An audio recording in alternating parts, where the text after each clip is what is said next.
Hello guys, कैसे हैं आप लोग। आशा है आप लोग बहुत ही अच्छे होंगे और अपनी लाइफ में मस्त होंगे। और मेरी वीडियो 9 और 10 बजे के बीच में सुबह आ जाएगी, मैं पूरी कोशिश करूंगी। और आज के इस वीडियो में हम बात करेंगे सास बहू के झगड़े का असल कारण। सास बहू के झगड़े का असल कारण क्या है, इसके बारे में हम बात करेंगे।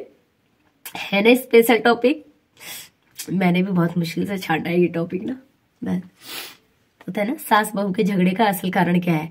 सास सोचती है कि जो मैं ऑर्डर दूं, लाइफ में सास का हमेशा यही सोचना है कि मैं हूं सास, मेरा चलेगा ऑर्डर। और बहू सोचती है मैं हूं बहू, मैं नहीं होने दूंगी किसी का ऑर्डर फॉलो। होता है ना, हम क्यों किसी की सुने। होता है अक्सर बहुओं के अंदर यही आदत होती है कि मेरी अगर सास ने ये चीज कह दिया है तो मुझे सब कुछ करना है, बस उनका कहा हुआ ही नहीं करना है। कि अरे मैं तो अपने मायके में ऐसा करती नहीं थी और मैं इनका ऑर्डर फॉलो करूंगी। ये है कौन, ये तो मेरी सास है, मैं इनकी बात क्यों मानूंगी। मैं पहले भी बता दे रही हूँ, मैं सबको नहीं कह रही हूँ। आज की डेट में भी बहुत सारी बहुएं हैं जो अपनी सास के लिए बहुत कुछ कर रही हैं और करती आई है। पूरा जीवन अपनी सास के लिए ही गुजार दिया है उन बहुओं ने। लेकिन आज के जमाने में जो लड़ाई हो रही है ना, जो सास बहुओं के बीच में, वो यही है कि मतलब सास सोचती है कि मेरा ऑर्डर फॉलो हो और बहू सोचती है ऑर्डर जो है मेरा फॉलो हो, मतलब लाइफ में ना। और इन दोनों का ऑर्डर फॉलो होने के चक्कर में किसी का भी ऑर्डर फॉलो नहीं हो पाता है। सास को भी ना, बहू को सबसे पहले, मैं बहू को ही कहूंगी, बहू को सबसे पहले हमेशा यही सोचना चाहिए कि ये मेरे पति की माँ है। और वैसे भी कितने दिन की है ये, अगर इनके कुछ दिन आप मान लेंगे, कुछ साल आप मान लेंगे, तो कहीं आप छोटी तो नहीं हो जाएंगी और बड़ी तो नहीं हो जाएंगी। अगर नहीं मानेंगी तो आप बड़ी हो जाएंगी क्या, नहीं हो पाएंगी ना बड़ी। आपका बहू का छोटा ही रिश्ता है, बहू का हर हाल में सास से तो छोटा ही रिश्ता होता है बहू का। तो बहू को सास की माननी तो पड़ेगी, क्योंकि है तो वो ना चाहते हुए भी आपके घर की हेड है, आपसे पहले आई है, तो चलेगी तो उनकी, ये बात आपको माननी पड़ेगी। और सास को भी एक बात जरूर माननी होगी, चलेगी तो आपकी ही, क्योंकि आप इस घर की हेड हैं, मुखिया हैं, चलेगी तो आपकी। लेकिन किसी से काम करवाया कैसे जाता है ये भी बहुत जरूरी है।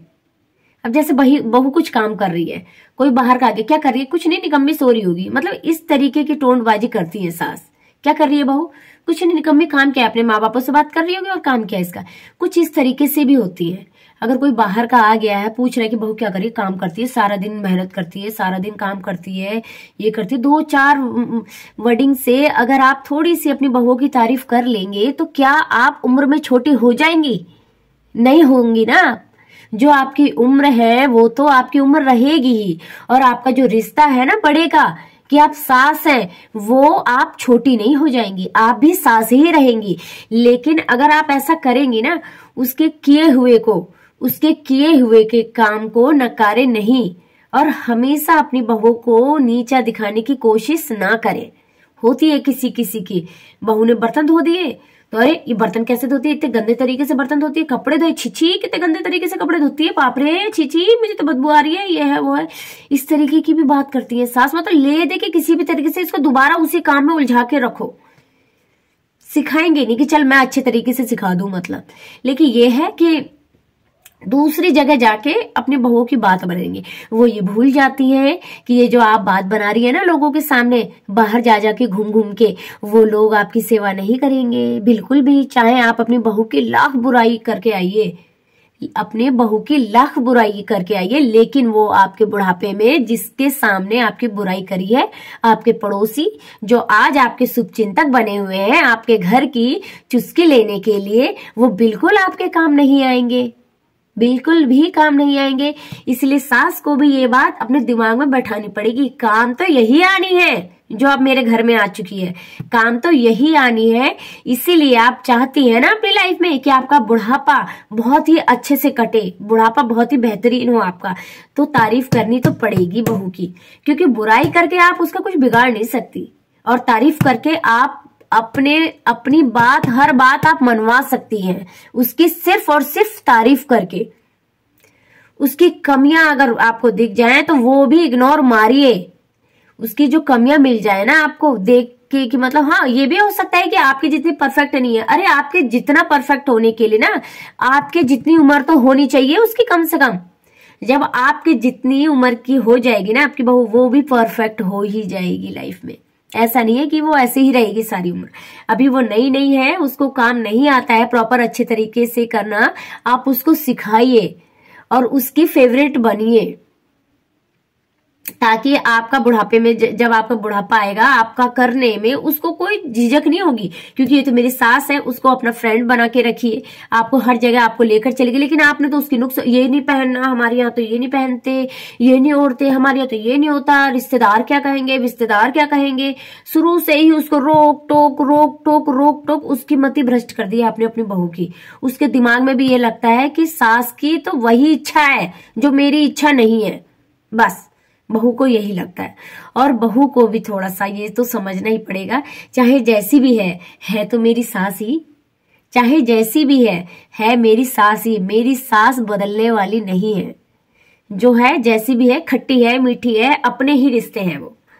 आपके पति की माँ है और आपकी भी माँ है, और वैसे ही मानिए। सास ने जरा सी देर में अगर कुछ कह दिया तुरंत अपनी माँ को फोन, माँ ऐसे ऐसे मेरी सास ने कह दिया है, मैं तो क्या करूं। माँ भी कहेगी बेटा आग लगा दो घर में। होता है ना, कुछ माँ ऐसी होती है, सब नहीं होती ऐसी। लेकिन मैं उन माओं से भी कहना चाहूंगी कि अपने बेटियों के घर में ज्यादा ताका झांकी कम करें जरा। उसको भी आपकी बहू के अंदर भी, आपकी बेटी के अंदर भी दिमाग है, ऐसा नहीं है कि वो बददिमाग है। उसको भी पता है कि क्या करना है और क्या नहीं करना है। उसको अपनी जीवन अपनी शर्तों पे जीने दीजिए अपनी बेटी को, ठीक है। तभी वो अपनी लाइफ में अच्छे फैसले ले पाएगी और अपनी लाइफ में ग्रोथ कर पाएगी। और सास और बहू का तालमेल भी तभी होता है जो तीसरा बंदा ना आए बीच में। एक दूसरों को समझो, एक दूसरों को खुश करने की कोशिश करो बहू से भी। आपकी सास चाहे जैसी भी है, आपको अपना कर्म नहीं बिगाड़ना चाहिए। क्योंकि कहते हैं ना, इंसान का जो किया हुआ रहता है ना, अगर आपने अच्छे तरीके से बात नहीं करी, गलत तरीके से व्यवहार करा अपनी सास के सामने, तो आप ये बिल्कुल मत भूलिए आप भी कल को किसी की सास बनेंगी जरूर। और जो कर्मा होता है ना, जो कर्मा, वो लौट के आता है आंखों के सामने। और ये कलयुग चल रहा है, कलयुग का किया हुआ ना, कलयुग में जो भी करा हुआ है उसकी भरपाई तो हर इंसान को करनी पड़ेगी, चाहे वो मैं हूं चाहे वो आप है। इसीलिए भगवान से डरिए, सास से डरिए ना डरिए, सास से डरिए ना डरिए, लेकिन ऊपर वाले से जरूर डरिए। कुछ ऐसा कर्म मत करिए कि भगवान को आपके सामने वो चीजें सारी लानी पड़े जो आपने दूसरों को दिखाई है। इसलिए अच्छे कर्म करें, जो आपका बहू का फर्ज है वो निभाएं और अदा करें अपनी लाइफ में ना। और आप लोग को मेरा ये वीडियो कैसा लगा कमेंट में बताइएगा, और जाते जाते मेरी वीडियो को सब्सक्राइब जरूर कर दीजिएगा। Bye bye my family.